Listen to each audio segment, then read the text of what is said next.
Vamos falar a respeito de Jogador Número 1, esse filme que chega aos cinemas no próximo dia 29 de março, que é dirigido e produzido por Steven Spielberg. Na verdade, acabou bebendo na fonte do livro que leva o mesmo nome, Ready Player One, ou se você traduzir em português, teremos aí Jogador Número 1, de Ernest Cline, que originalmente teve a sua primeira edição em 2015. O livro tem aproximadamente 462 páginas e aqui no Brasil tem um valor sugerido aí na faixa de R$ 35 mais ou menos. Mas já falando a respeito do filme, nós vamos nos encontrar no ano de 2044, quando conheceremos o Wade Watts, um jovem que, assim como o resto da humanidade, prefere a realidade virtual do jogo Oasis, até mesmo trocando muitas vezes com a realidade deste nosso mundo real. Porém, quando o criador desse mesmo game, o excêntrico James Holiday, morre, os mesmos jogadores devem descobrir a chave de um quebra-cabeça lançado pelo autor, para assim conquistar uma fortuna inestimável. É claro que o Wade Watts, o personagem principal aí, que foi interpretado por Tye Sheridan, para vencer vai ter que enfrentar um grupo de mercenários que possui uma tecnologia muito mais avançada, tentando competir com eles a todo momento. Bom, para a gente começar a debater a respeito do filme, eu gostaria de citar um assunto que voltou à tona na internet nas últimas semanas, principalmente aí com o lançamento de Tomb Raider na semana passada, que é aquela questão polêmica dos temas relacionados a videogame, né? Os filmes que são inspirados dentro dos games. Será que dá certo? Será que não dá? Até quanto Tomb Raider conseguiu superar, por exemplo, Assassin's Creed, que foi um fiasco, e tantos outros temas que nós vimos aí fracassarem nas telonas. Já aqui, o Steven Spielberg, ele não se inspira propriamente em um jogo em si. Ele pega, como eu disse ainda há pouco, todo um roteiro que foi adaptado em cima do livro e traz para as telas. E consegue enxertar inúmeras referências de jogos de videogames dos anos 80 e 90, além de outras referências pop, principalmente colocadas dentro da trilha sonora, que eu gostei muito. Mas recuando um pouco e falando ainda a respeito dos games, ele conseguiu mostrar que é possível você se inspirar em videogames se você tiver aquele tato, aquele feeling, aquela responsabilidade misturada com uma espécie de sensibilidade, eu acho que seria essa palavra. Afinal de contas, ele conseguiu trazer aos olhos de quem viveu aquela fase dos anos 80, dos anos 90, que jogou Atari, que jogou Nintendo, que jogou uma série de outros jogos que começaram, né, a trazer essa nova geração que nós temos hoje aí de games para todos os lados, de uma maneira muito tocante. Então, de repente, você não começa nem a se prender muito na história, que eu vou falar um pouco mais dela a seguir. Mas só a partir desse momento, ele já ganha o telespectador pela nostalgia.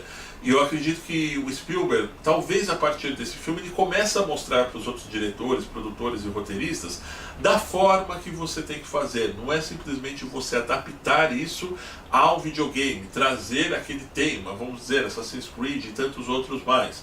Mas sim, é da maneira tocante que você pode trazer o fã para próximo dele. Já aqui, na verdade, tudo começa a acontecer em 2044, como eu disse ainda há pouco, quando um jovem garoto vive dentro de uma espécie de futuro distópico, onde a humanidade foi devastada por uma espécie de praga, uma espécie de vírus. Isso gerou uma pobreza tremenda em todo o mundo. Quando esse jogo, que foi criado pelo personagem do Mark Rylance, que aliás sou super fã, e mais uma vez ele mata a pau nesse filme, fazendo essa espécie de nerd, de engenheiro eletrônico chamado James Holiday, que anos antes dessa catástrofe global acontecer, ele consegue implantar isso.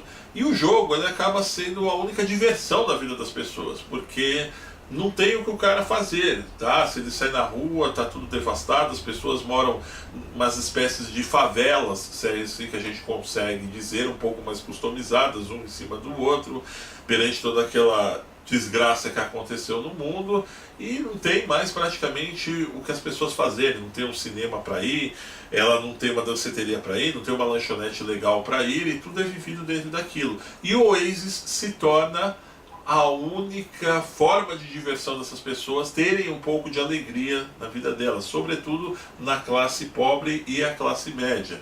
É aí que esse jogo se torna uma grande febre e é aí que o Spielberg ele consegue encaixar com muita propriedade tudo isso que as pessoas daquela época, ou seja, lá em 44, em 2044, não tiveram acesso de quando o planeta, digamos assim, era normal e poderia oferecer um entretenimento com abundância para todos. Ainda baseado nesse tocante dos filmes de videogames, ele consegue acertar a mão e trazer isso em um momento certo, em um momento que as pessoas estão vivendo a realidade virtual, não só nos games, como na internet e outras coisas mais, dentro de uma intensidade muito poderosa. E o filme também tem um alerta a isso em um dado momento que eu achei bastante proveniente, bastante próprio para esse momento, né, dizendo o tão quão isso pode ser arriscado.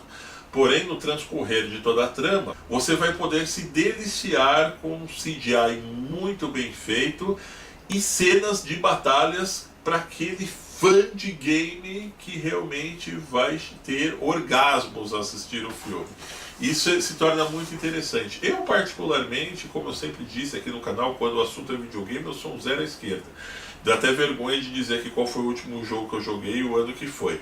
Mas para quem de fato hoje interage com esse tema, a garotada sobretudo, né, os nerds que se envolvem de uma forma muito próxima a esse mundo, com certeza vai se identificar de pronto com o filme, e mesmo aqueles que hoje não estão na ativa no mundo dos games, como eu disse ainda há pouco, vai ter várias referências oitentistas, noventistas, do início dos anos 2000, para poder realmente se recordar de vários momentos que viveram aí dentro desses personagens de videogames que ele acabou adaptando tudo dentro de um ciclo só. A história em si tem aquele mesmo ritmo ligado aos personagens dos filmes que o Spielberg sempre fez para a juventude, para adolescentes, para o público jovem. Você não vai encontrar absolutamente nada de novo em cima disso. Eu, como sou um cara que gosto de história, eu não vou dizer para vocês que eu adorei o filme mesmo, porque como eu também sempre digo aqui, disse ainda há pouco também, eu não sou ligado em games. Mas é um filme bacana, tá? Eu não diria que é um excelente filme, é um ótimo filme. Mas vem a preencher principalmente essa lacuna que nós abrimos falando aqui, de até qual ponto vale a pena você fazer um filme inspirado nesse tema de games. E talvez aqui o Spielberg possa ter dado um toque para essa galera que está querendo desenvolver melhor esses filmes aí para as telonas. É isso aí, meus amigos. Eu espero que tenham gostado do vídeo de hoje. No entanto, não se esqueçam de se inscrever no canal, deixar o seu joinha e participar nos comentários. E para receber nossas novidades, acione a campanha de notificações, que está ali, bem ao lado do botão de inscritos.